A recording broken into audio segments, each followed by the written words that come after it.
Hola chicos, buenas tardes. ¿Todos me escuchan?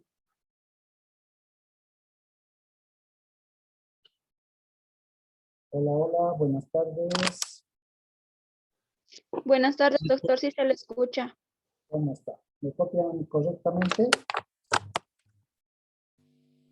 Sí, Me copian perfectamente.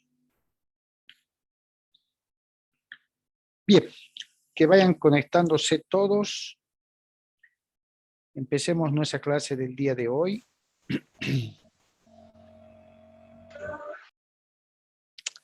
A ver, que vayan. Y por favor no olviden, como de costumbre, registrarse en el chat de la sesión para efectos de control de asistencia. Después surgen los reclamos y nos vemos en conflictos.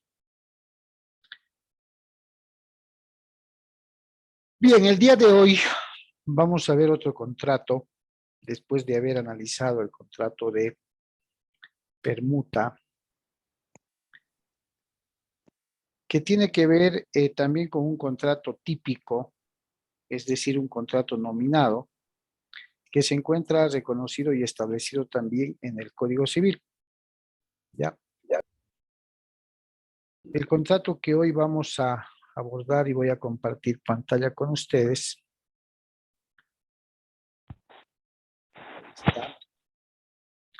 es el contrato de préstamo simple o contrato de mutuo. Mientras todos los compañeros se van conectando. Ahí tenemos el contrato de préstamo de dinero. A ver, ¿quién me puede decir cuáles son los tipos de obligaciones aprendidos en la materia de Derecho Civil 3?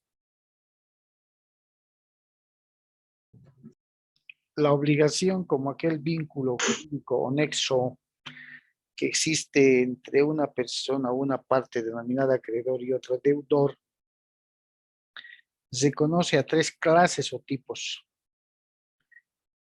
¿Quién se acuerda cuáles son?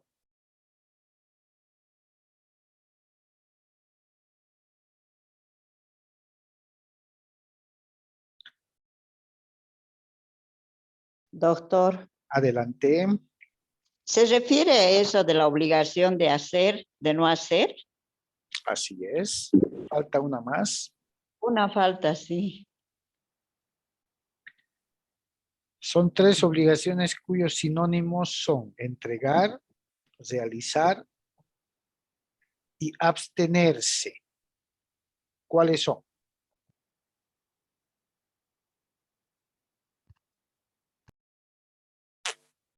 Se tienen que acordar, hace apenas un semestre que llevaron eso.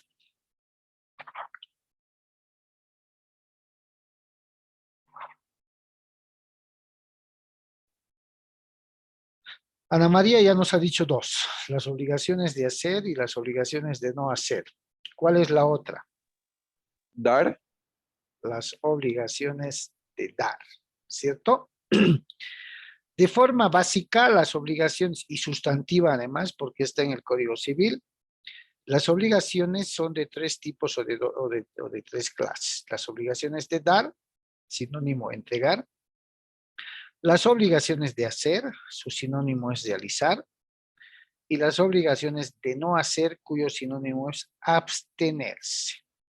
¿Cierto? Bien. Ingresando al tema del día de hoy, el Código Civil reconoce el contrato de préstamo, ¿no? Y el contrato de mutuo, o préstamo simple, o simplemente préstamo. De ahí que es importante aclarar, en verdad de las cosas, cuál es el contrato de préstamo, así como está en el Código Civil, y cuál es el contrato de mutuo o simple préstamo. Resulta ser que el contrato de préstamo reconoce a dos sujetos. Al que presta se lo denomina prestador, ¿sí? y al que se presta se lo denomina prestatario. Esto genera una marcada confusión porque nosotros en el cotidiano hacer o cotidiano vivir manejamos con mayor frecuencia el término contrato de préstamo, ¿cierto? Contrato de préstamo. Y le ponemos, para diferenciar, contrato de préstamo de dinero, en moneda nacional, en moneda extranjera, contrato de préstamo de un equipo, de una maquinaria, cosa por el estilo, ¿ya? Pero es muy poco usual escuchar el término contrato de mutuo o préstamo simple, ¿cierto? Todo lo centralizamos en los términos contrato de préstamo.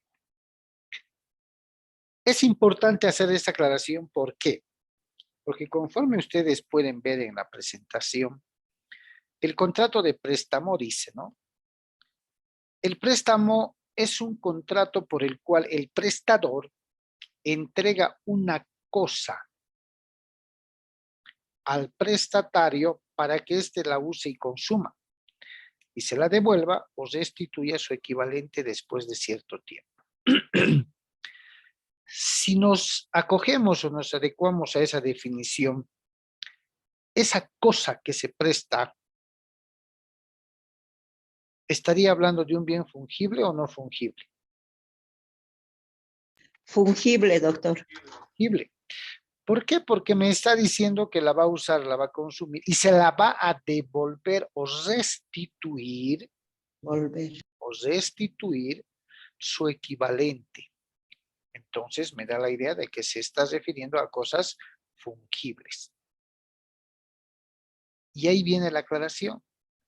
Hay dos especies de préstamos, el de las cosas fungibles y el de las cosas no fungibles. El primero se llama mutuo o préstamo, ¿ya? El segundo se llama comodato o préstamo de uso. Si yo hablo de prestar dinero, ¿de qué tipo de contrato estoy hablando? ¿Del segundo o del primero?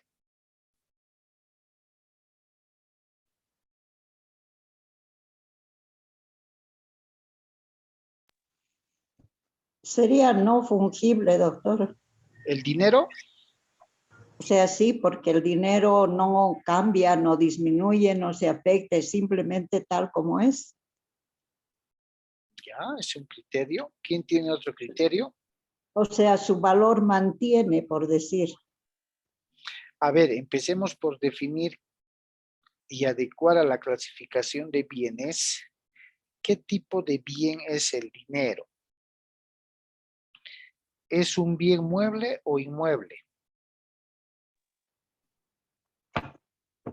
Mueble, doctor. Mueble. ¿Es un bien consumible o no consumible? No consumible. No consumible, porque no desaparece en el primer uso que hagamos de él. A ver, pasa, más bien circula. ¿Es un bien divisible o indivisible? Indivisible. Divisible. Ajá, ya tengo dos criterios contradictorios. A ver, Ana María, ¿por qué es indivisible el dinero? Bueno, porque ese tiene un valor que no se puede, digamos, prorratear ni nada. Es un valor, claro que hay diferentes valores, ¿no? En moneda, pero esto no se puede, es un valor fijo. Ya. A ver, Juan Carlos, ¿por qué es divisible el dinero? Porque, doctor, se puede dividir en dos partes iguales. ¿Solo en dos? ¿O se puede dividir? En muchas partes, pero se puede dividir, doctor. Ya. ¿Quién va a dar el criterio dirimidor? ¿El dinero es un bien divisible o indivisible?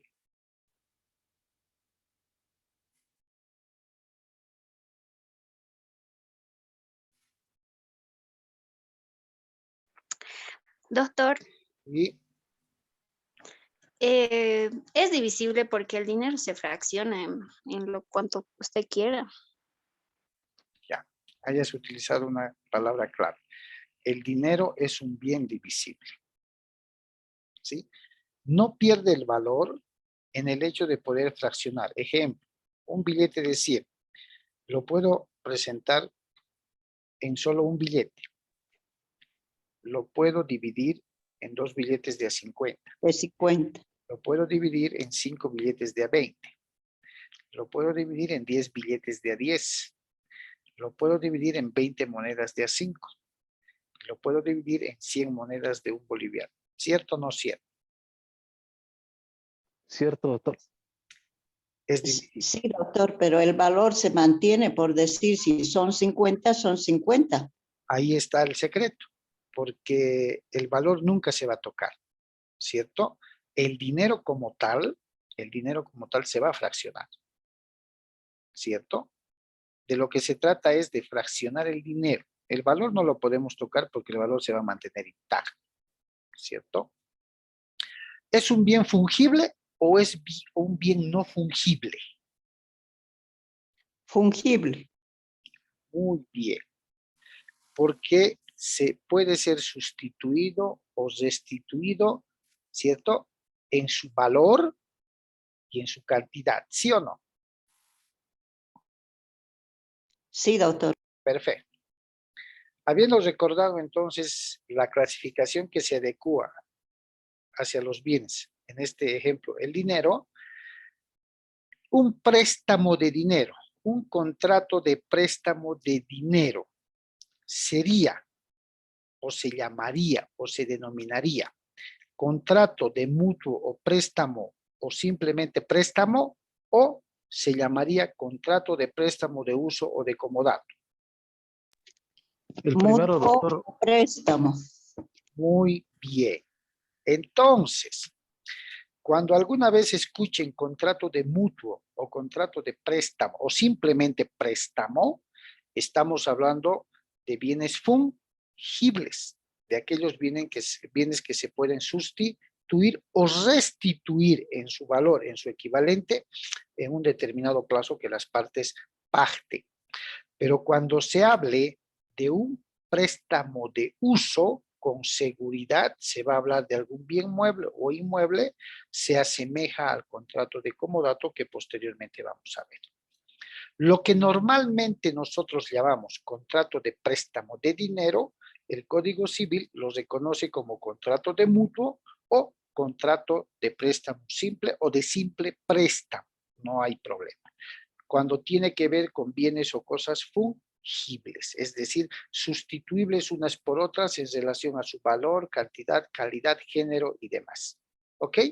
Perfecto. Entonces, ¿cómo podríamos definir quién podría establecer una definición de lo que entendemos por contrato de préstamo? Es más usual utilizar los sujetos de acreedor-deudor cuando se trata de dinero o prestador-prestatario. Acreedor, deudor, doctor. Y si utilizara los sujetos prestador-prestatario, También ¿estaría mal o también puede ser? está bien. Está bien. ¿Quiénes son los que utilizan en los contratos de préstamo los términos prestador-prestatario? Por lo general, ¿quiénes utilizan ese denominativo? Los prestamistas. Está bien. ¿Y quiénes más?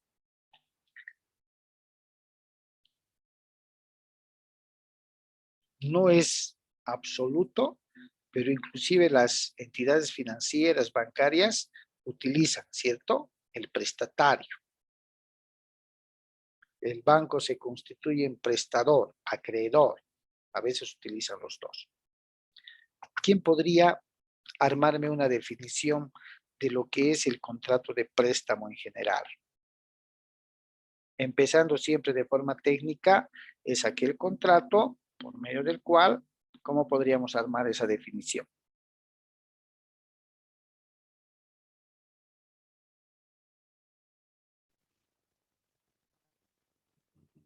¿Alguien se anima? Sí, doctor. A ver, adelante. Es aquel contrato en el cual el prestador concede X valor a un prestatario a un plazo determinado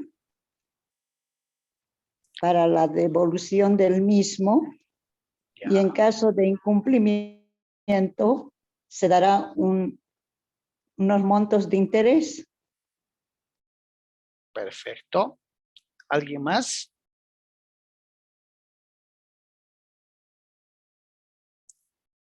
Está muy bien, Ana María, gracias. ¿Alguien más se anima, chicos? El contrato de préstamo, hablando del préstamo, podría ser, ¿no? Es aquel contrato por medio del cual una parte denominada prestador entrega a otra, ¿sí? Denominada, entrega a otra una cosa, un bien, denominada prestatario, para que use, como decía Ana María, y proceda a devolverla en un plazo determinado, ¿sí? Reconociendo un canon de interés, qué sé yo. ¿Se dan cuenta? Estaría mal si digo es aquel contrato por medio del cual una parte denominada acreedor presta a otra denominada deudor una cierta cantidad de dinero a cambio de un canon de interés mensual, garantizando de forma real para que en un plazo determinado se proceda a la devolución. ¿Podría ser así? No.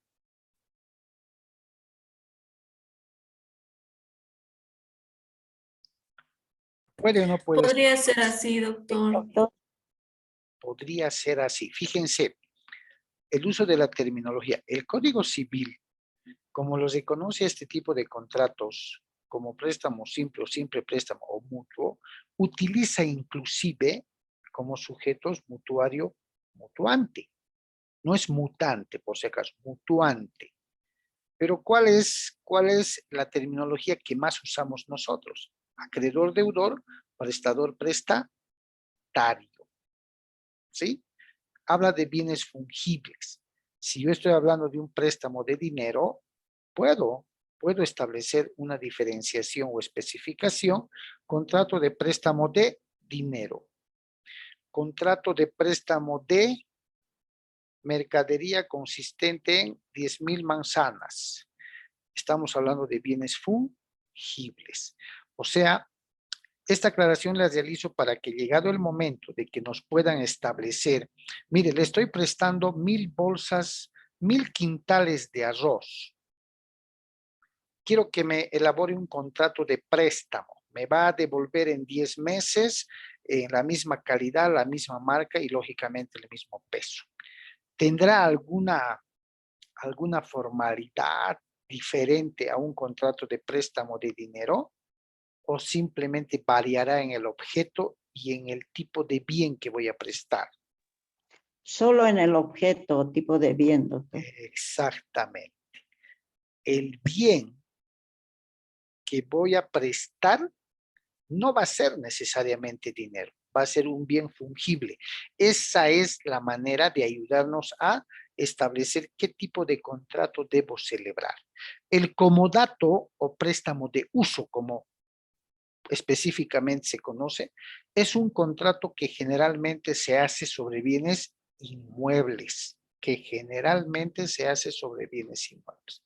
Entonces, yo puedo adecuar un contrato de préstamo de dinero a un contrato de préstamo por los 1,000 quintales de azúcar, de harina, naranjas.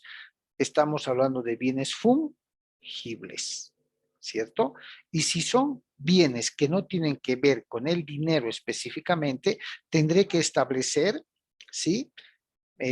Marca, si vale el término, industria, la característica grano de oro si es arroz, super blanca, si es, no sé cómo le llaman, si es azúcar, qué sé yo, las características que satisfagan a las partes para no tener problemas a momento de restituir, de devolver los bienes fungibles que se están prestando. Eso es muy importante.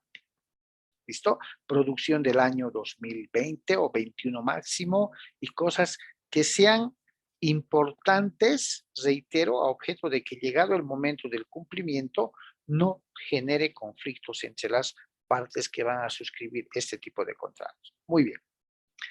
El contrato de mutuo o préstamo quiere decir puede ser gratuito u oneroso, no habiendo convención expresa sobre intereses, presúmase gratuito. Ajá. Cuando un contrato, siempre hablemos de un préstamo de dinero, es obligatorio que cuando se trate de un contrato de dinero, sí o sí, de forma imprescindible, deba llevar intereses o no, o está sujeta a la voluntad y el acuerdo de las partes. Está sujeta a la voluntad de ambos, Acuerdo doctor. de las partes. Exactamente. Lo que quiere decir que si las partes acuerdan en un contrato de préstamo de dinero que no va a generar intereses, son libres de acordar aquello.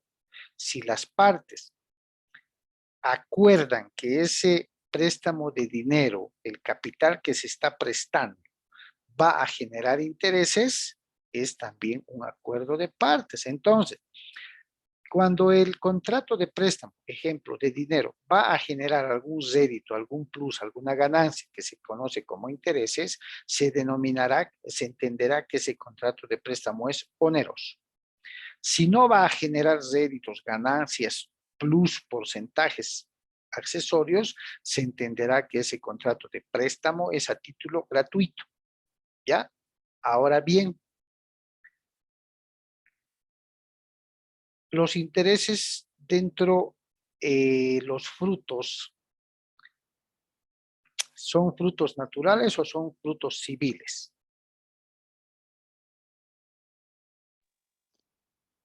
Naturales. Naturales.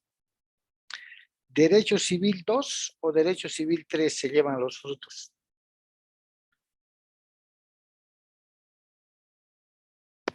Los voy a pillar desactualizados. ¿Derecho civil 2 o derecho civil 3? Yo creo que 3, doctor. ¿Qué dicen los demás? Los frutos naturales, derecho El civil 2 se lleva, doctor. civil 2, ¿cierto? Los frutos naturales son aquellos que, por la naturaleza de los bienes, producen ciertas ganancias con o participación mínima de la mano del hombre. Ejemplo, cosechas, las crías, la leche de las vaquitas. Los frutos civiles son aquellos réditos, ganancias o utilidades que generan algunos bienes con la intervención absoluta de la mano del hombre. ¿De quién es el capital? Del acreedor. Ese dinero, ese bien es del acreedor. Ese dinero va a generar frutos que se llaman intereses, derecho civil 3, ¿cierto? Entonces, ¿son frutos naturales o frutos civiles? Serían civiles. Civiles. Porque si yo guardo 100 bolivianos, no va a dar una cría de 50 o 10 pesos, ¿cierto? De forma natural. Yo intervengo para hacer No, doctor. ese dinero, presto ese dinero y ese dinero me genera intereses. Por tanto, son frutos civiles. ¿Sí? En el contrato de préstamo se debe establecer un plazo o término. Ustedes conocen bien cuando vimos en los primeros temas qué era el plazo y término, ¿cierto? Es lo cierto, en contrario de la condición, cuando habíamos definido que la condición es aquel hecho futuro e incierto, el plazo o término es lo cierto, lo presente, porque sabemos cuándo va a empezar y cuándo va a terminar. ¿Sí? Bien. Entonces, dentro del plazo establecido por las partes, ¿cierto? El deudor, artículo 291 del Código Civil, inicio del libro de obligaciones, tiene el deber primordial de satisfacer o cumplir con la obligación de devolver. Y el acreedor le genera el derecho de exigir y percibir el cumplimiento de la obligación. ¿Sí o no? Bien. ¿Qué pasa? ¿Qué pasa si las partes no han establecido un término o plazo para la devolución del préstamo?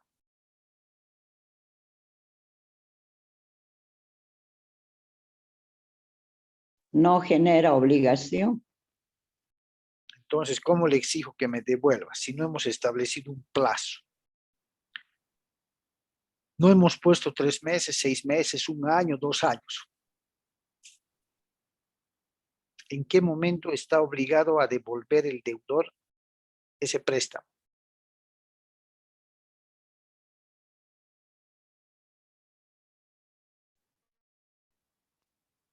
Cuando el acreedor lo exige, Así, Ajá, cuando el acreedor le pida, ¿no?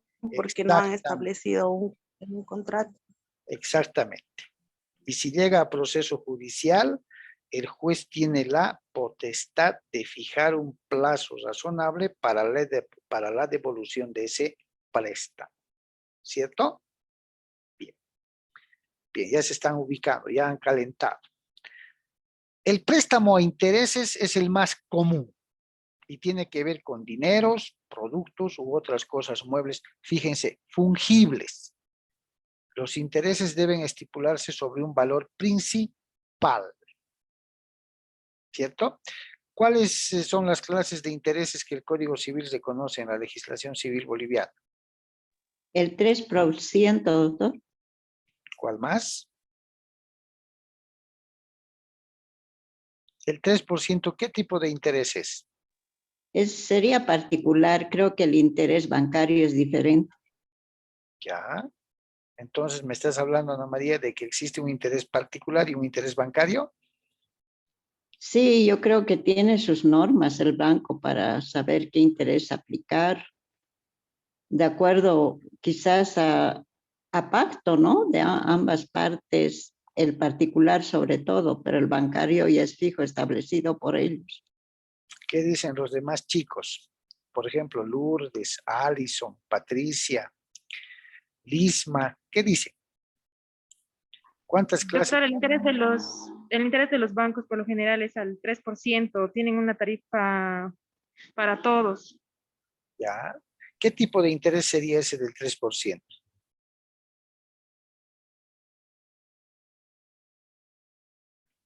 Público, doctor. Obligaciones pecuniarias, tema 7 de Derecho Civil 3. Eso. Patricia, ¿qué dices?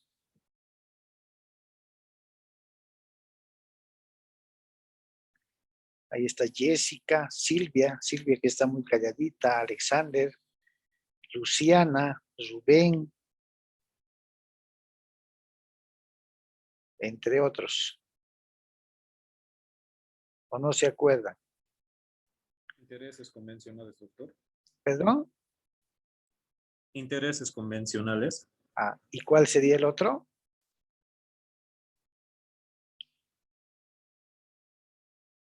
El Código Civil reconoce 2 tipos de intereses sobre los cuales puede adecuarse otros. El interés convencional, que es del 3% mensual, y el interés legal, ¿cuánto por ciento es? Aquel que la ley establece cuando las partes no han fijado un interés.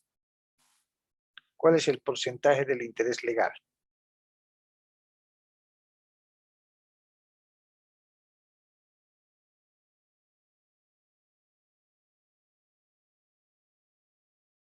Hagan una revisión de su memoria RAM.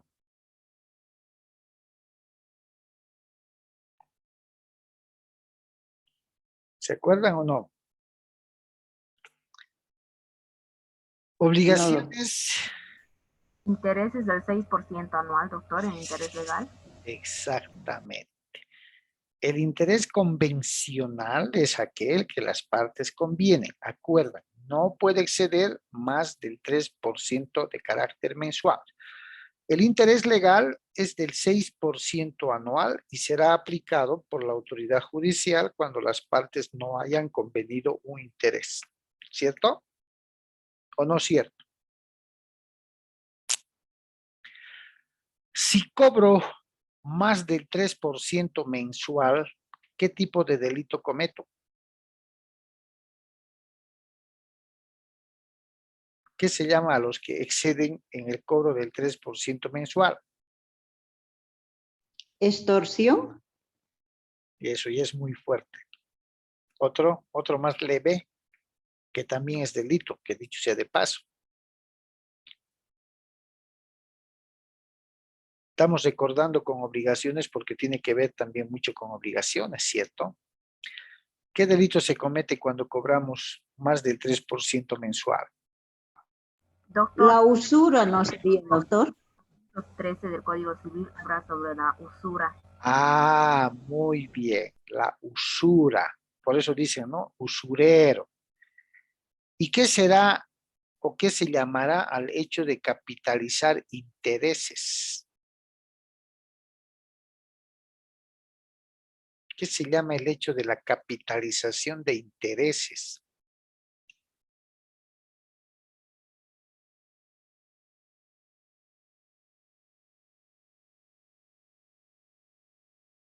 ¿Se han olvidado, chicos? Hace apenas 6 meses.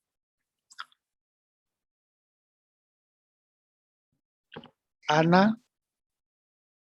¿Ana qué?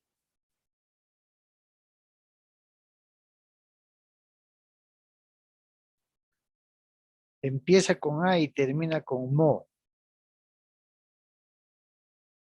Anatocismo. Anatocismo. Se han olvidado, ¿no? Cuando se cobra un interés que excede el 3% convencional que fija la ley, se comete el delito de usura.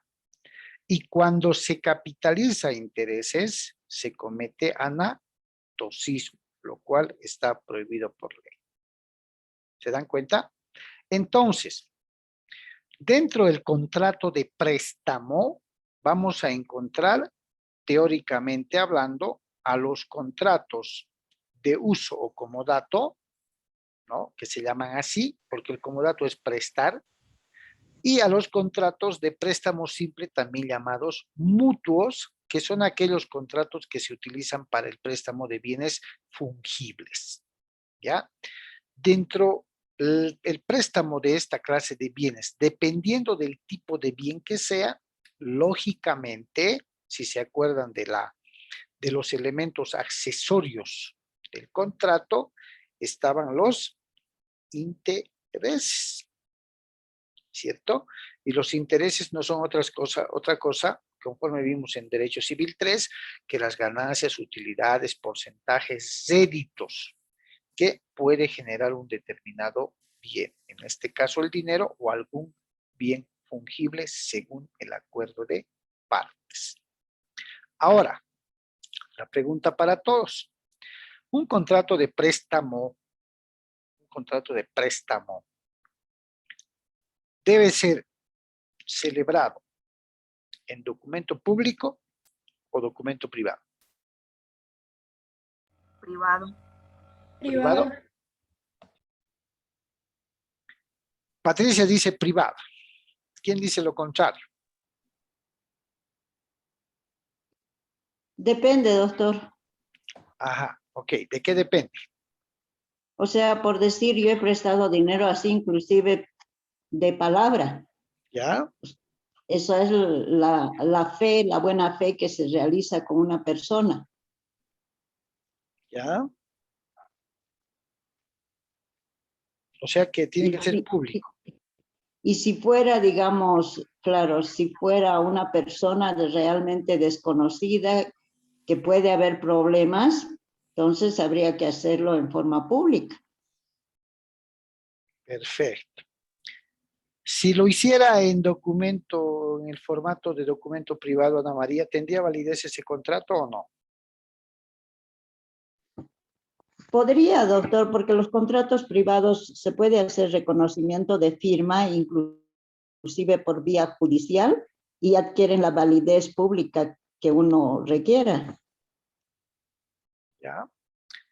¿Quiere alguien emitir algún criterio más?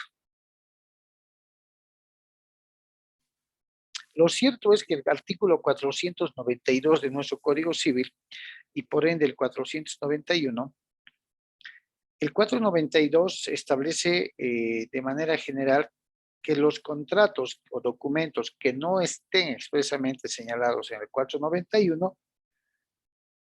bien pueden celebrarse en documento público o en documento privado. Y el artículo 491 no establece de forma categórica y expresa que el contrato de préstamo deba necesariamente elaborarse o celebrarse en documento público. ¿Ya? Lo que quiere decir que se puede celebrar en documento privado o en el formato de documento público, aunque hay que reconocer que ahora las notarías de fe pública, con la promulgación de la nueva ley del notariado, sugieren que a partir, si es contrato de préstamo de dinero, sugieren, se comiendan y en algunos hasta obligan, que si el contrato es de dinero es mayor a $3,000, se elabore en el formato de documento público. De ahí que para no estar en inconvenientes con las notarías, optamos por celebrar el contrato de préstamo en el formato de documento público con la cláusula de conversión respectiva. ¿Sí? ¿Quién se acuerda cuál es la cláusula de conversión?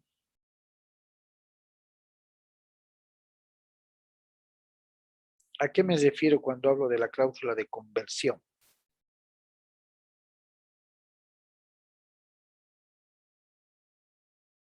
Que lo hemos enunciado y lo hemos estudiado mucho, ¿no? En temas anteriores.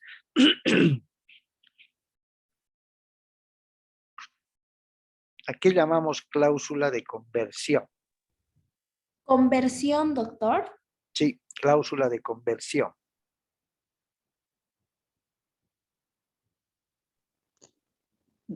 Un valor de doctor sería indicar un valor equitativo. ¿Cómo? O sea, por decir, los contratos en dólares, por ejemplo, no están autorizados, tendría que ser en bolivianos. Eso hablando de la conversión de la moneda o del costo, del precio. Sí, Doctor, y la cláusula de conversión en los contratos no es cuando un contrato es, no es, ¿cómo se dice esto? No es público, pero por la incompetencia o porque se ha manejado mal el contrato, se puede volver público si ambas partes están de acuerdo, si ambas partes que han firmado el documento. Caliente, caliente. Doctor, en el artículo 1288 del Código Civil habla sobre que el documento, de ser público, puede convertirse a privado en caso de incapacidad de un funcionario. Ah, ya. Eso es, ¿cierto? ¿Qué pasa si yo hago el contrato de préstamo de dinero en el formato público? Y le pongo, señor notario de fe pública, como veremos más adelante, pero en la última parte del contrato, en una cláusula suelta o en la última cláusula como tal, establezco que en el hipotético caso de que la presente minuto o documento no sea elevado a categoría de instrumento público, tendrá el mismo valor legal como documento privado con el solo reconocimiento de firmas y rúbricas de las partes. ¿Es o no es la cláusula de conversión?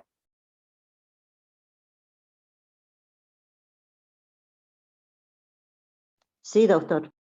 Patricia, ¿es o no es la cláusula de conversión? Doctor, no lo he escuchado. ¿Podría repetir, por favor? Si yo establezco un contrato de préstamo de dinero en el formato de documento público, pero en la última parte establezco la siguiente leyenda. En el hipotético caso de que el presente documento no sea elevado a categoría de instrumento público, surtirá efectos de documento privado con el solo reconocimiento de firmas y rúbricas ante notario de fe pública. ¿Es o no es la cláusula de conversión? Yo pienso que sí, doctor. Exactamente. Le estoy dando la conversión que el artículo que ha citado Patricia establece en la ley. Bien. Chicos, estamos a momento de finalizar la primera sesión. 2 segundos, por favor. Les paso el nuevo link para que analicemos los contratos como tal, ¿ok? Está bien, doctor.